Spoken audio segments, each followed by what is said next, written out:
السلام علیکم ناظرین،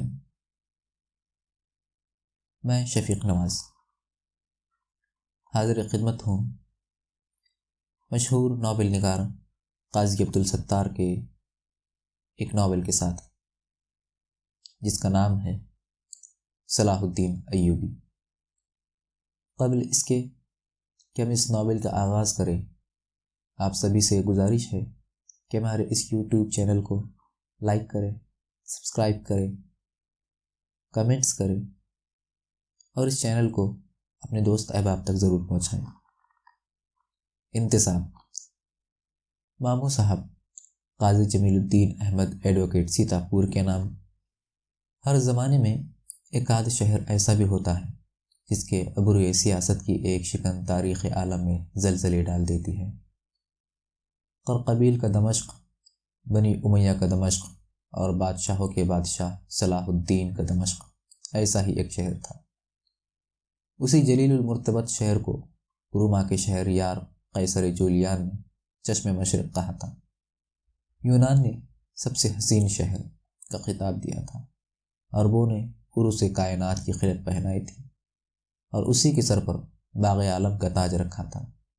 اسی دمشق کی اندرونی شہر پناہ اس کے سامنے تھی، جس میں سیاہ اور زرد رنگ کے مدور، مکعب اور مثلث پتھر اس طرح جڑے ہوئے تھے جیسے کالے مخمل پر پکھراج ٹانک دیے گئے ہوں، اور اس کا خچر باب الفتح سے داخل ہونے والے ہجوم میں بہہ گیا۔ وہ سینے تک لگام کھینچے سانس روکے آدمیوں کے اس سمندر میں تنکے کی طرح لرز رہا تھا، جس کی موج میں دنیا کے ہر رنگ، ہر قوم اور ہر مذہب کے ماننے والے موجود تھے۔ ان میں تاجر تھے جو روئے زمین کی نعمتوں کو دمشق کا بازار دکھلانے لائے تھے، طالب علم تھے جو مدرسہ ایوبی کی جید عالموں کے سامنے زانوِ ادب تہ کرنے آئے تھے، سپاہی تھے جو فاتحوں کے فاتح سے اپنی تلواروں کی جوہر کی داد لینے آئے تھے، سفیر تھے جو ملکوں کے بادشاہوں کا نذرانہ عقیدت لائے تھے، اور سیاح تھے جو اپنے عہد کی تاریخ کے سب سے بڑے مرکز کو سلام کرنے آئے تھے۔ اب بنی امیہ کی عظیم الشان مسجد کا روکا سامنے تھا۔ وہ اس کا جاہ و جلال دیکھتا ہوا اس کی پشت کے بازار میں آ گیا اور ایک چیختے چلاتے حمام کے سامنے اپنا خچر روک لیا۔ ایک غلام نے لپک کر اس کے ہاتھ سے لگام جھپٹ لی اور وہ سرخ پتھر کے مرکش چبوترے کے قالین پر پھیلے ہوئے مالک حمام کے سامنے کھڑا ہو گیا کہ شاید وہ اسے 42 برس بعد پہچان لے، لیکن مالک کے سپاٹ چہرے اور خالی آنکھوں کو دیکھ کر وہ اندر گھس گیا۔ نہا دھو کر جب ذرا ٹھکانے ہوا تو اس نے چاہا کہ اس کمبخت فضیل سے دھول دھپا کرے اور 42 برس قبل کے ان واقعات کو زندہ کرے جو ہزاروں من یادوں کے نیچے دبے پڑے تھے، لیکن اپنی خفیہ سفارت کی نزاکت کا خیال کر کے باز رہا اور ناف تک پھیلی ہوئی آبنوس کی سلیب پر اپنا داہنا ہاتھ رکھ کر سیڑھیاں اترا اور شہتوت کی چھاؤں میں بیٹھے نارگیلی پتیے ہوئے غلام سے لگام لے کر کھچر پر سوار ہو گیا۔ حد نگاہ تک سبز محمل و سنجاب کے ہزارہا تھان کھلے پڑے تھے، ان پر جگہ جگہ رنگین پھولوں کے اصفہانی قالین بچھے تھے۔ ان پر چلنے کی لذت کا احساس خچر کے علاوہ اس کو بھی ہو رہا تھا۔ کھجور کے فلک بوس درختوں کے جھنڈ سے نکلتے ہی قصر سلطانی کا روکار نظر آیا، جس کے سب سے بلند محراب کے قبے کے قرص پر وہ زرد پرچم لہرا رہا تھا، جس کے سائے نے مشرق و مغرب کے بڑے بڑے مغرور شہنشاہوں کو سرنگوں دیکھا تھا۔ وہ ایک جھٹکے کے ساتھ سواری سے پھاند پڑا۔ 1000 ترکمانوں کا ذاتی محافظ رسالہ سنہرے ساز و عراق سے آراستہ، سفید عربی گھوڑوں پر سوار، سفید حریر کے کپتان اور زرد و تربوش پہنے، طلائی کمر بندوں میں مرصع قبیضوں کی حلالی تلواریں اور خنجر لگائے کاندھوں پر زرد برقیں اٹھائے کھڑا تھا۔ دور داہنے بازو کے سامنے سجے ہوئے کوتل گھوڑوں کا ہجوم تھا۔ دفاتر ایک سوار گھوڑا اڑا کر اس کے سامنے آ گیا۔ اس نے سینے پر سلیب بنائی اور گریبان سے ملک العادل کا پرچہ راہداری نکال کر سوار کے حوالے کر دیا۔ وہ اسے وہیں روک کر واپس ہو گیا۔ قراقوش افسر رسالہ کی جنبش سر کے بعد اسے پڑھنے کی اجازت نصیب ہوئی۔ محراب کے سامنے سنگ سیاہ کی چوکی بیٹھ کر وہ اس بلند آہنی دروازے کو دیکھنے لگا جس پر سونے کے پانی کی بیلی بنی تھی اور چاندی کے پھول چڑھے تھے۔ پھر لامبے چوڑے سیاہ پام سوڑانے غلاموں کا دستہ اسے اپنے گھیرے میں لے کر چلا، جو سرخ جانگیا اور نیلے پھلوار دالی تلوار پہنے تھے۔ چوڑی روش پر سرخ پتھر جڑے تھے جس کے دونوں طرف دمشق کے مشہور عالم گلابوں کی جھاڑیاں کھڑی تھی۔ ہر طرف سبزہ بچھا تھا، کہیں کہیں کھجوروں کے درخت، ترنج کے جھنڈ، خوبانی کے گروہ اور نارنج کے غول سوکھ کھڑے ہوئے سرگوشیاں کر رہے تھے۔ ایک طرف کوشکوں میں شکاری چیتوں کی قطار زرد چشم پوش پہنے ریشمی رسیوں میں بندی کھڑی تھی، دوسری طرف مرمرے دالانوں میں خاصے کے سپاہی زرد کرتیاں اور سیاہ جامے پہنے کاندھوں پر خاردار گرز دھرے کمر میں چوڑے چوڑے تیغے باندھے کھڑے تھے۔ ان کے سامنے سبزے پر سنہرے عقابوں اور بازوں اور شکروں کے جوڑے ٹہل رہے تھے۔ پھر ایک طرف سے سپاہیوں کی قطار طلوع ہوئی۔ اس نے غلاموں کو واپس کر دیا اور اسے اپنی تحویل میں لے لیا۔ ان کے زرد جوتوں کی آستینوں، گریبانوں اور دامنوں پر چاندی کے تاروں کا کام تھا۔ چینی اطلس کے زرد اماموں پر شتر مرغ کے پر لگے تھے۔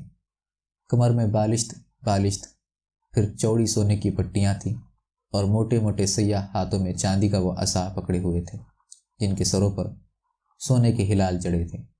سامنے نیزے کے برابر اونچا، اتنی 80 گز لمبا اور 50 گز چوڑا سنگ سیاہ کا چمکیلا چبوترا تھا جس کے چاروں طرف خوشبودار پانی کی نہر کی گوٹ لگی تھی۔ چبوترے پر سنگ مرمر کا وسیع حوض تھا جس کے حاشیے پر چینی کنیزوں کی سبق ٹانگوں کی طرح زرد پتھر کے ترشے ہوئے ستون نصب تھے۔ ان پر سونے کی مہین قلم کاری جگمگا رہی تھی جیسے ٹانگوں پر روئے چمک رہی ہو۔ ان ستونوں پر قبا رکھا ہوا تھا گویا ہوا میں معلق ہو۔ قبے کے چاروں طرف سنگ مرمر کی جالیوں سے مزین شہ نشینی تھی جو سنگ سیاہ کے چبوترے کے آئینے میں اپنی آرائش دیکھ رہی تھی۔ حوض میں قیمتی پتھروں کی سی رنگ برنگ مچھلیاں تیر رہی تھی۔ اس کے قلب میں سونے کا بھاری فوارہ متانت سے اڑ رہا تھا۔ ہر ستون کے سامنے ایک خاص بردار ننگی تلوار علم کیے متلن و مسجع مجسموں کے مانند جمع ہوا تھا۔ قبے پر جانے والے زینے کے کھلے ہوئے چاندی کے دروازے پر کیفا کا مشہور ارتقا فرما روا نور الدین زرد کفتان اور تربوش پہنے کمر میں صرف ایک جڑاؤ خنجر لگائے حاجب بنا کھڑا تھا۔ پادری نے زمین کو چھوتا ہوا سلام کیا۔ حاجب بارگاہ نے ابرو کو جنبش دی۔ پادری آہستہ آہستہ کا شاخی مخمل سے منڈی ہوئی سیڑھیاں چڑھنے لگا۔ آخری سیڑھی پر مسلح غلاموں نے پادری کا بازو پکڑ لیا اور خطا کا بیش قیمت پردہ ہٹا کر اسے قبے میں داخل کر دیا۔ سارا فرش سبز پتھر کا تھا جس پر سفید پیچی کاری اور سنگ مرمر کی آبدار دیواروں پر سیب کی خاتم بندی تھی۔ نازک گل بوٹوں کے حاشیوں کے درمیان اقوال زری کندہ تھے۔ تھوڑی تھوڑی دور پر قد آدم محرابوں میں نازک ترین جالیوں کے پردے لگے تھے۔ بیضوی طاقوں میں جگمگاتی ہوئی زریں، انگیٹھیوں میں عود و عنبر سلگ رہا تھا۔ مغربی دیوار کے نیچے سنگ سماخ کا تخت بچھا تھا جس کے پائے سونے کے کام سے زرد تھے۔ چمڑے کے گدے پر شیر کی کھال بچھائے، بھاری گاؤ تکیے سے پشت لگائے۔ بادشاہوں کا بادشاہ نیم دراز تھا۔ ان کے گھٹنوں پر کشمیری شال پڑی تھی جس سے ان کا سفید پائجامہ جھانک رہا تھا۔ زرد کنقان کی گریبان اور چوڑی چکلی آستین سے حریر کی صدری کے تکمے اور کف نظر آ رہے تھے۔ داہنے ہاتھ کی انگلی میں وہ انگوٹھی تھی جسے یورپ کے سفیر نور کا پہاڑ کہتے تھے۔ رخساروں کی ہڈیاں ابری ہوئی تھی، دہانہ تنگ، ہونٹ پتلے اور دانت سفید تھے۔ کشادہ پیشانی کے وسط سے اونچی ناک کی جڑ کے پاس تک زخم کا وہ نشان تھا جسے سلطان اعظم نے حطین کی لڑائی میں قبول کیا تھا اور جس پر بالوں کی ایک سفید لٹ سجدہ کر رہی تھی۔ سیاہ گھنے دور دور بیٹھے ابروؤں کے نیچے بے پناہ آنکھیں اس بڑھاپے میں بھی زندگی کے منصوبوں اور عزائم کی آگ سے دہک رہی تھی۔ سفید پتلی اور نوکدار داڑھی نے فرشتوں کا تحمل پیدا کیا۔ تخت کے پہلو میں ہاتھی دانت کی تپائی پر وہ تربوش رکھا ہوا تھا جس نے تاریخ عالم کی عظیم الشان لڑائیوں کی کڑپ دھوپ سیکھی تھی۔ تخت کی پشت پر دیوار میں نصر من اللہ و فتح قریب کے زرعی تغرے کے نیچے سونے کی کھوٹی میں چمڑے کا معمولی نیام پہنے وہ تلوار لٹک رہی تھی جس کی شکست کے لیے ساری دنیا کے گرجوں میں سال ہا سال تک لاکھوں انسانوں نے ہزاروں من آنسوؤں سے دھوئی ہوئی دعائیں مانگی تھی۔ سلطان اعظم کسی سوچ میں ڈوبے ہوئے تھے۔ قدموں کی چاپ پر نگاہ اٹھائی، پادری گھٹنوں پر گر گیا۔ اشارہ پاتے ہی خدمت گزاروں نے پادری کو کھلونے کی طرح اٹھا کر تخت کے نیچے بچھے ہوئے سفید قالین پر رکھ دیا۔ جب ہوش بجا تو اس نے آنکھیں اٹھائی۔ شبنم کی طرح نرم سلطانی نگاہ اس کا چہرہ پڑ رہی تھی۔ اس نے کانپتے ہاتھوں سے اپنی اصلیت اتاری اور اس کے اوپر کا حصہ پکڑ کر پوری طاقت سے زور کیا۔ سلیب کھل گئی۔ خول سے ایک موم جامہ نکال کر آنکھوں سے لگائے اور دونوں ہاتھ پر رکھ کر گھٹنوں کے بل کھڑا ہو گیا۔ حاجیب نے اٹھا لیا اور چاہا کہ مہر توڑ دے۔ پادری نے ہکلاتے ہوئے گزارش کی، میری استدعا ہے کہ اسے سلطان اعظم کی دست مبارک دے دیا جائے۔ سلطان کی نظریں دیکھ کر حاجب نے اسے سلطان کی خدمت میں پیش کر دیا۔ سلطان نے مہر دیکھی، نگاہ مطمئن ہو گئی۔ کپتان کی آستین سے چھوٹا سا خنجر نکالا، اس کے نیلے پھل سے لفافہ چاک کر کے خط نکال کر سرکاری انداز میں پڑھا۔ پھر پادری کو دیکھا جس نے نگاہ جھکا لی۔ وہ خط تکیے پر ڈال کر زرنگار چھت میں جھولتے ہوئے بھاری فانوس کے نقش و نگار میں کھو گئے۔ تھوڑی دیر بعد نظر نیچی کی، فرمان کے منتظر حاجب کو دیکھ کر گردن ہلا دی۔ وہ پادری کو لے کر آرام خانے خاص کے باہر چلا گیا۔ وہ اسی طرح بے حس و حرکت بیٹھے رہے۔ پھر تالی بجائی اور رستہ غلاموں کا ایک دستہ بے آواز قدموں سے آ کر حکم کا انتظار کرنے لگا۔ سلطان نے ان کی طرف دیکھے بغیر اشارہ کیا۔ آج کی حاضریہ موقوف کی گئی۔ دستہ الٹے پر واپس ہو گیا۔ سارے وقت آنکھیں سوجتی رہی۔ دل کا پوجا ہوا ایک زخم ہرا ہو گیا جس کی خوشبو سے پوری شخصیت معطر ہو گئی۔ ظہر اور عصر کی نماز تنہا پڑی گئی۔ مغرب کے وقت زینے کے پردے کے پیچھے ہتھیاروں کی مدھم جنبش اور دبی دبی سرگوشیوں کے پس منظر میں شہزادہ نصر کی ضدی چونچال اور ہود بانہ آواز کھنکنے لگی۔ ملک العزیز کے اس بیٹے کو سلطان بہت عزیز رکھتے تھے۔ اجازت پا کر شہزادہ نصر کے داخل ہوتے ہی سلطان کا چھوٹا بیٹا ملک الظاہر اپنی دنیا کے سب سے بڑے حکیم میموس کو لے کر داخل ہوا۔ حکیم لانبی داڑھی پر خلفائے عباسیہ کا درباری جبہ پہنے اندر آئے جس کے سیاہ گھیردار دامن ٹخنوں پر لرز رہے تھے اور دست بستہ کھڑے ہو گئے۔ سلطان نے کلائی پڑھائی۔ حکیم نے کفتان کی سوتی آستین الٹ دی اور نبض دیکھنے لگا۔ پھر مراقبے سے نکل کر ملک الظاہر کو مسرت سے دیکھا، گویا سلطان کی تندرستی پر مبارکباد دے رہے ہو۔ خادم کے ہاتھوں سے سنہرے تشت سے وہ گلاس اٹھا لیا جس پر سونے کے پانی سے قرآن پاک کی آیتیں لکھی ہوئی تھی۔ کچھ پڑھا، سرپوش اٹھا کر گلاس پر دم کیا اور ہتھیلی پر رکھ کر رکوع میں چلے گئے۔ سلطان نے بے نیازی سے گلاس اٹھا کر لبوں سے لگا لیا اور میموس دونوں ہاتھ پھیلا کر خدا سے ایک دعا مانگنے لگے۔ عالم اسلام کے سب سے بڑے محسن کی زندگی کی دعا مانگنے لگے۔ اتنی دیر میں غلاموں نے ایک ایک جھاڑ ایک ایک فانوس روشن کر دیا۔ میموس کے ساتھ ہی ملک الظاہر بھی واپس آ گئے۔ شہزادہ نصر اور لپٹا رہتا لیکن وضو کے لیے آبدار خانہ جاتے غلاموں کو اشارے حکم دے گئے جو شہزادے کو بہلا پھسلا کر گھسیٹ لے گئے۔ نماز کی مرمری چوکی پر کھڑے ہوتے ہی حکم دیا، نہ غذا کی خواہش ہے اور نہ کسی کو داخلے کی اجازت۔ نماز کے بعد دیر تک وہ مصلی پر بیٹھے رہے۔ عدن کے موتیوں کی تسبیح ان کی گندمی مخروطی انگلیوں میں درستی رہی، یہاں تک کہ قصر معلیٰ کی مسجد کے مؤذن نے عشاء کی اذان دے دی۔ وہ پھر نماز کے لیے کھڑے ہو گئے۔ جب اٹھے تو نیچے پہرا تبدیل ہو رہا تھا۔ آوازیں ہونٹوں پر انگلی رکھے چبوترے پر رینگ رہی تھی۔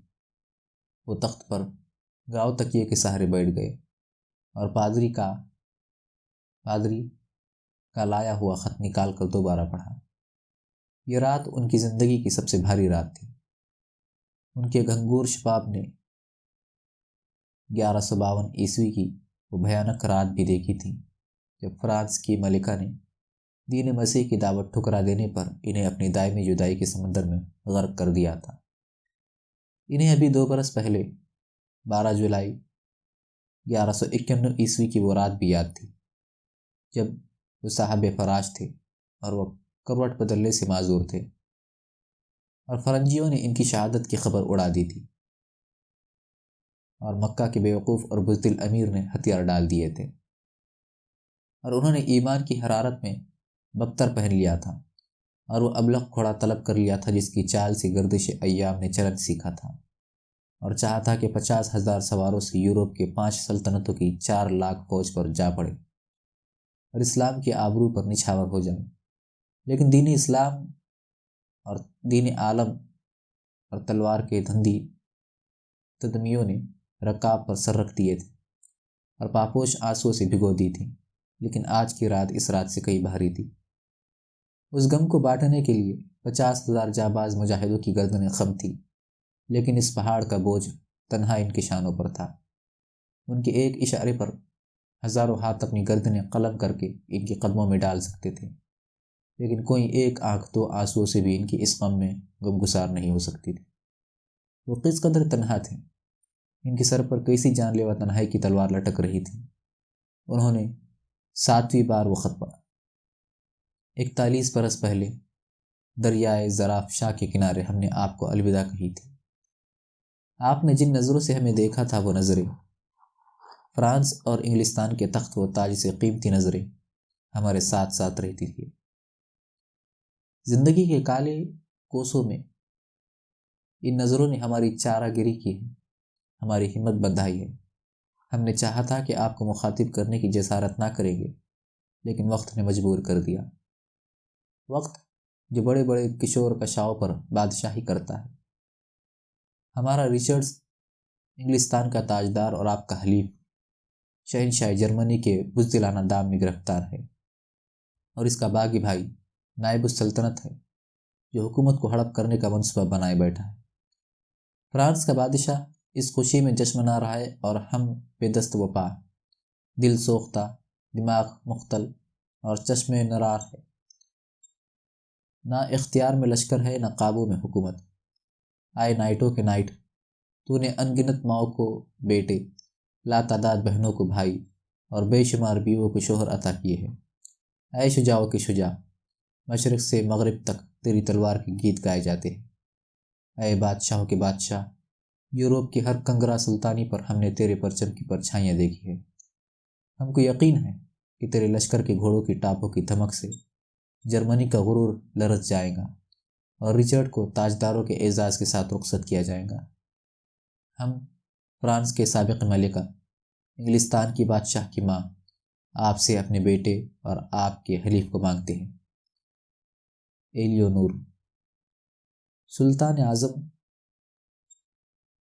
اعظم کی آنکھیں بند ہو گئی اور ان کے رخساروں پر 2 موتی ڈھلک آئے اور وہ جو خود کلام ہوئے۔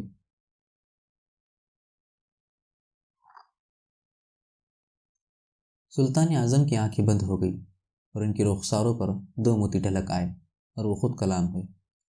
ہم نے رچرڈ کو دشمن فوج کا سپہ سالار کی طرح کہاں برتا؟ ہم نے اس کی سفاکیوں کو نظر انداز کیا اور گستاخیوں کو برداشت کیا۔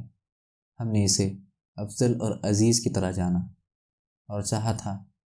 وہ جب بیمار ہوا تو دمشق سے بغداد تک کے بہترین طبیبوں کی تیمارداری کا حکم صادر کیا گیا۔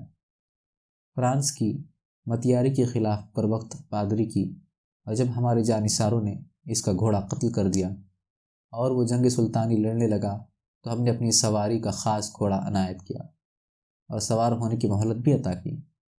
ایلیونور۔ سپاہی جانتا ہے کہ میدان جنگ کی اس مہلت کا دوسرا نام دوسری زندگی ہوا کرتا ہے، مگر اور سلطان اعظم اپنی بیداری کے خواب سے چونک پڑے۔ ان کی آواز کی گونج سنتے ہی حکم بردار شمشیر زادوں سے زینہ بھر گیا۔ انہوں نے بھاری آواز میں تخلیے کا حکم صادر کیا اور آنکھیں بند کر لی۔ اب یادوں کی آندھی چلنے لگی تھی اور صحیفہ زندگی کے ورق بکھر گئے تھے۔ دوسری صلیبی جنگ کا عہد اور شباب کا زمانہ تھا۔ بدن میں آگ، دل میں حوصلے اور دماغ میں منصبے بھرے تھے۔ وہ جبل البنان کی تاریک گھاٹیوں میں گھوڑا دوڑا کر شیر کو ڈھونڈ کر شکار کر چکا تھا۔ 7 کے سپاہی چھوٹ چکے تھے اور وہ گھوڑے پر اڑا اڑا ان کی جستجو کر رہا تھا۔ جب وہ فلک نما کی اس چوٹی پر پہنچا جہاں سے زراف شاہ کے چمکیلے کنارے نظر آتے ہیں تو متحیر ہو کر کھڑا رہ گیا۔ دریا کا تمام مغربی کنارہ افرنچی لشکروں سے کچلا پڑا تھا۔ سورج کی گلابی کرنوں میں غضب سے لال زرافشاں کچھ سوچتا ہوا آہستہ آہستہ بہہ رہا تھا۔ اس نے گھوڑے کو ایڑ لگائی اور چکارے کی طرح ترارے بھرتا قیام گاہ پر آیا۔ کچھ ملازم خیمے لاد کر دمشق روانہ ہو چکے تھے اور باقی اس کا انتظار کر رہے تھے کہ والد محترم امیر دمشق کا حکم سنائے۔ اس نے اپنا 12واں شیر گیدڑوں کے لیے چھوڑا اور گہرے ہوتے ہوئے اندھیرے میں دمشق کی طرف باگیں اٹھا دی۔ آدھی رات ادھر تھی اور آدھی رات ادھر۔ جب وہ شہر میں داخل ہوا تو کوئی مکان ایسا نہ تھا جس کی چھت پر آدمیوں کی ٹولیاں اور ان کی مردہ آوازیں نہ ٹہل رہی ہوں۔ سڑکیں بیدار تھیں اور تیز قدم راہگیروں کے بوجھ سے کرا رہی تھی۔ اس کے اپنے دروازوں پر کوتل گھوڑوں اور سواروں کا ہجوم تھا۔ سارے محل میں انسان سہمی ہوئی خاموشی سے کچلے ہوئے سپاہیوں کی طرح چل پھر رہے تھے، بیٹھے ہوئے تھے اور کھڑے ہوئے اونگ رہے تھے۔ والد بزرگوار ایوب دمشق کے وزیر اعظم معین الدین کی قیام گاہ پر مشورے کے لیے گئے ہوئے تھے۔ وہ اپنے بھائی تغرل کے پاس جا کر کھڑا ہو گیا، جس نے اس کی طرف نگاہ اٹھا کر بھی نہیں دیکھا، بلکہ اسی طرح اپنے خیالوں میں کھویا ہوا بیٹھا رہا۔ وہ اس خاموشی سے جھنجھلا کر کچھ کہنے ہی والا تھا کہ والد بزرگوار کی آواز گونجنے لگی۔ وہ لپک کر ان کی خدمت میں حاضر ہو گیا، جو اپنے دالان میں کھڑے شمعوں کی روشنی میں جگمگا رہے تھے۔ غلام ان کا ذرا بختر اتار رہے تھے، چہرے پر زردی پھنڈی ہوئی تھی اور آواز پر غم کی پرچھائیاں تیر رہی تھی۔ اس کا چھوٹا بھائی توران شاہ ان کی گود میں پہنچ گیا تھا اور دوسرے بھائی بھی سمٹ آئے تھے۔ اب اس کی ہمت بندھی۔ اس نے فکر مند لہجے میں پوچھا، کیا فرنجی لشکر بہت طاقتور ہے؟ افواہ ہے کہ 2 لاکھ سوار ہے ان کے پاس، صرف نائٹوں کی تعداد 4000 ہے، لیکن جب تک تصدیق نہ ہو جائے کچھ یقین سے نہیں کہا جا سکتا۔ اس کے بعد تغرل اور عادل دیر تک باتیں کرتے رہے، لیکن انہوں نے نہ زبان کھولی اور نہ کوئی توجہ دی۔ اور جب یہ لوگ اٹھے تو وہ لیٹنے کے لیے تشریف لے گئے۔ وہ اٹھ کر تیسری منزل پر چلا گیا۔ انتہائی تھکن کے باوجود اسے نیند نہ آئی۔ وہ چکنی ٹھنڈی چٹائی پر لیٹا کروٹیں بدلتا رہا، خدا سے دعا مانگتا رہا۔ بڑی مشکل سے صبح ہوئی۔ اس نے ہتھیار لگا کر اپنے مشکی گھوڑے کا منہ چوما اور سوار ہو کر قحطان کے گھر پہنچا۔ دمشق کے گرجا کے سب سے بڑے پادری کا بیٹا اپنے دوست اور ولی عہد کو دیکھ کر پچ گیا اور ہاتھوں ہاتھ لے کر اپنے کمرے میں پہنچا اور بڑے خلوص سے رسمی باتیں کرنے لگا۔ میرا خیال ہے قحطان کی دمشق کی حفاظت کے فرض میں ہم دونوں برابر کے شریک ہیں۔ اگر افرنجیوں کے بجائے عباسی یا فاطمی چڑھ آتے تو بھی دمشق کو بچانا ہماری زندگی کا سب سے بڑا مقصد ہوتا۔ میں اتفاق کرتا ہوں، لیکن اتنے بڑے لشکر کے سامنے دمشق کتنے دن ٹھہر سکتا ہے؟ صرف شہنشاہ فرانس کی فوج 1 لاکھ ہے۔ تمہیں کیسے معلوم ہوا؟ افواہ ہے، لیکن ہم معلوم بھی تو کر سکتے ہیں۔ ہم؟ ہاں ہم، میں اکیلا نہیں۔ کیسے؟ تم پادری کے بیٹے ہو، مجھے نوجوان پادری کے بھیس میں لے چلو، افرنجیوں کی لشکر گاہ میں پہنچا دو، باقی سب کچھ میں کر لوں گا۔ تم کیا سوچنے لگے؟ میں یہ سوچنے لگا کہ اگر بدنصیبی نے تمہیں پہچان لیا اور تم جاسوسی کے جرم میں پکڑے گئے تو گورنر دمشق کی ولی عہد کی موت کے انتقام میں مجھ پر اور میرے ہم مذہب پر کیا کچھ گزر سکتی ہے۔ دیکھو، اگر دشمن کی قوت کا اندازہ نہ ہو سکا تو ہمارے خائف اور محصور فوجیں دمشق ہار جائیں گی اور تم سزا سے محفوظ رہو گی، اور اگر میں اپنے مقصد میں کامیاب ہو گیا تو دمشق جیت جائے گا اور تم جزا کے حقدار ہوں گے، یعنی تمہاری گردن دونوں طرح محفوظ ہے۔ میرا سوال البتہ ہے تو میں مرنے پر تیار ہوں۔ تو پھر ٹھیک ہے۔ جبل لبنان کی وادی میں، جہاں سے دریائے زرافشا رود بردہ 7 شاخوں میں تقسیم ہو کر دمشق کے مضافات کو زرخیز کرتا ہوا بہتا ہے، عیسائی لشکر میلوں میں پھیلا ہوا پڑا تھا۔ زرافشا کے ساتھ شاخ کے ساتھ خندقوں کی طرح لشکر گاہ کی گرد حصار کیے بہہ رہی تھی۔ شام کے سائے میں دیوار کے اونچے اونچے درختوں کے شامیانے کے نیچے دونوں اپنے گھوڑوں سے اتر پڑے، گھڑیاں کھول کر سیاہ صوف کے لمبے لمبی عبائے پہنے، لکڑی کی سیاہ سلیبیں لگائے گلے میں ڈالی، عیش کی لمبی لمبی چھڑیاں ہاتھوں میں سنبھالی، اور ملازموں کو ہدایت دے کر جنگلی کانٹے دار جھاڑیوں میں گزرتی ہوئی دھندلی دھندلی پگڈنڈیوں پر چل پڑے۔ یہاں کا ایک ایک ذرہ اس کا آشنا تھا۔ اونچے اونچے غیر معروف اور تاریک راستوں پر جنگلی جانوروں کی طرح اچھلتے پھاندتے وہ اس جگہ تک پہنچ گئے جہاں سبزے کے میدانوں، خربوزے کے کھیتوں کے علاوہ وہ سیب، خفتالو، نارنج، شہتوت اور ترنج کے لاتعداد باغات تھے، اور جہاں عیسائی لشکر کے گھوڑے ہنہنا رہے تھے، سپاہی جوشیلے گیت گا رہے تھے، جنگی باجے بجا رہے تھے، آسمان میں دھوئیں کی انگنت لکیریں منڈلا رہی تھی، اور خیموں کے جنگل میں آوازوں کے وحشی پرندے اڑ رہے تھے۔ وہ قحطان کے آگے آگے چل رہا تھا۔ سامنے دیودار کے درختوں کی دیوار کے نیچے جنگلی گلابوں کی خاردار حد بنتی تھی، اسی کے نیچے زرافشا کی دوسری شاخ کا اتار تھا۔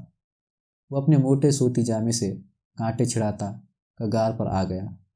قحطان نے اس کا بازو پکڑ لیا اور اس کا دل اچھل کر حلق میں آ گیا۔ سامنے پانی میں منہ ڈالے ایک سنہرے رنگ کا اونچا گھوڑا کھڑا تھا، جس کی مخملے کاٹھی میں چاندی کا رکاب چھوڑ رہے تھے اور سر پر شعلہ رنگ کا قلغی تڑپ رہی تھی۔ اس کے پیچھے پانی کے کنارے اتار میں بہت سے اونچے، بہت بھاری اور سجے سجائے گھوڑے پر چل رہے تھے، یا پانی پی رہے تھے، یا کھڑے تھے۔ لمبی چوڑی گوری چٹی عورتیں کمر تک چست گلودار قبائے پہنے تھیں، جس کے نیچے ڈھیلے حصے پر چوڑی چوڑی پلیٹیں تھیں اور جو چوپاؤں کے پنجوں تک جھولی ہوئی تھی۔ وہ ان زمین دوز دامنوں کو چٹکیوں سے پکڑے ہوئے ادھر ادھر چل پھر رہی تھی اور کچھ پتھروں پر بیٹھی ہوئی تھی۔ اس کے بائیں طرف دور حد نگاہ تک فرانسیسی فوج کے دستے ذرا بختر پہنے، خود لگائے، سیدھی چوڑی بھاری ننگی تلواریں لیے گھوڑوں کی باغیں تھامے کھڑے تھے۔ جب اسے ہوش آیا تو اس نے دیکھا کہ قحطان سینے پر سلیب بنا کر دست بستہ کھڑا ہے، اور ایک 6 فٹ کی نارمن عورت مردانہ زیور پہنے ہلکی سیدھی تلوار کی نوک اس کے سینے پر رکھے گھور رہی تھی۔ اس نے بھی جلدی سے سلیب بنائی اور قحطان کے پیچھے پیچھے اس عورت کی تلوار کی زد میں چلنے لگا۔ گلاب کی جھاڑیوں کے کنچ میں ایک بھوری تکونی چٹانی پر قلم کار مخمل بچھا ہوا تھا۔ اس پر ایک حور بیٹھی تھی۔ اس کی زرد قبا کے نچلے حصے کا وسیع گھیر زمین پر لوٹ رہا تھا۔ کمر پر سونے کے تاروں کی بٹی ہوئی ڈوری کسی ہوئی تھی، جس کے دونوں سرے نیچے لٹک رہے تھے۔ اس ڈوری نے بالائی جسم کے تمام پیچ و خم ابھار دیے تھے۔ آسمانی ریشم کی ایک پٹی اس کے چہرے کو اپنے حلق میں لیے ہوئی تھی۔ اس پر نوکدار تاج نمازہ رکار ٹوپی تھی، جس کے 2 نوکیلے حصے دونوں کانوں کے نیچے شانوں تک پڑے تھے، جن میں موتیوں کے گچھے چمک رہے تھے۔ مصور کے نقش کے مانند کھینچے ابروؤں کے نیچے بڑی بڑی نیلی آنکھیں اسے گھور رہی تھیں۔ اس نے آنکھیں جھکا لی، یاقوت کی سلیب کو دیکھتی ہوئی اس کے پیروں پر ٹھٹک گئی، جو مرغ زری کے جوڑے کی طرح خاموش تھی۔ پھر اس نے فرانسیسی لہجے میں، اجنبی مگر بیٹھی لنگو فرنیکاسی، تمہارا نام؟ جون، اس نے بغیر نگاہ اٹھائے جواب دیا۔ وطن؟ میرے دادا پہلی صلیبی لڑائی میں برگنڈی سے آئے تھے۔ یروشلم کی فتح کے بعد انہوں نے ایک شامی امیر کی بیٹی سے شادی کر لی۔ اور دمشق میں سکونت اختیار کر لی۔ میرے باپ نے بھی دمشق کو اپنا وطن بنائے رکھا۔ دمشق دمشق، اس نے اپنے ارد گرد کھڑی عورتوں کو مسرت سے دیکھا اور مسرور آواز کی کھنک سے اس کے دل میں چٹکی لی۔ ڈوبتے سورج کی الوداعی کرنوں نے اس حسین چہرے کے حسن و جمال کو اور روشن کر دیا۔ کیا کرتے ہو؟ میں نے خدا کے اکلوتے بیٹے مسیح کے سچے دین کی خدمت کے لیے حلف اٹھایا ہے۔ اسلامی کے گڑھ میں رہنے کی مصیبت اسی دن کے لیے قبول کی تھی کہ جب آپ کے مظفر و منصور لشکر اس کے دروازے پر آئیں گے تو میں آپ کو خفیہ اطلاعات بہم پہنچاؤں گا۔ آج مسیح نے میری آرزو پوری کر دی ہے۔ مسلمانوں کے شہر سے جو بھی نکلتا ہے، وہ لڑکا ہو یا بوڑھا، پادریوں کا بھیس بنا کر نکلتا ہے۔ اس لیے باپ سے یہ سوال کیا گیا۔ ایک مسلح نارمن عورت نے تقریر پوری کر دی۔ اس نے مسکرا کر دیکھا اور پہلو میں رکھا ہوا سونے کا چھوٹا سا عصا اٹھا لیا اور کھڑی ہو گئی۔ قحطان کی آنکھیں پھاڑے کھڑا تھا۔ پھر وہ دونوں ایک قسم کی بے نام حراست میں لے گئے اور مسلح عورتوں کے گھیرے میں اس آراستہ گھوڑے کے پیچھے چلنے لگے جس پر عورت کے بھیس میں ایک فرشتہ بیٹھا ہوا تھا۔ زرفشاں کی تیسری شاخ اتر کر وہ سیب اور شفتالو اور نارنج کے اجڑے ہوئے لوٹے ہوئے باغات سے گزر گئے۔ پھر اس میدان میں داخل ہوئے جہاں ملک شاہ سلجوقی چوغان کھیلا کرتا تھا۔ اس کے تین طرف باغات کے کنارے کنارے فرانسیسی افواج کے اعلیٰ افسروں کے خیمے کھڑے تھے۔ مغربی سمت میں پھولوں کی اونچی جھاڑیوں سے گھری ہوئی ملک شاہ کی بنوائی ہوئی سرخ پتھر کی بارہ قناتوں کی حد بندی میں لے گئی تھی۔ اس کی پشت پر خربوزے کے کھیتوں میں تاج فرانس کے محافظ دستے کے خیمے نصب تھے۔ ان خیموں سے قنات بندی کی حد تک سپاہی ننگی تلواریں لیے پہرے پر کھڑے تھے۔ اس کے پہلو میں اتنا چوڑا راستہ تھا کہ 4 گھوڑے ایک ساتھ نکل سکے، جو سواروں کے دستے سے بھرا ہوا ہوتا۔ یہاں سے فرانس کی ذات خاص کے رنگ برنگ کے خیمے اپنے سروں پر شاہی نشان سجائے دور تک کھڑے نظر آتے تھے۔ یہیں وہ دونوں روک لیے گئے اور پھر مشالوں کی روشنی کے حلقے میں ایک بھورے اونی خیمے میں ڈال دیے گئے، جہاں پورے 3 دن اور 3 راتیں عجیب و غریب لاتعداد سوالوں کی یکساں جواب دینے میں گزر گئے۔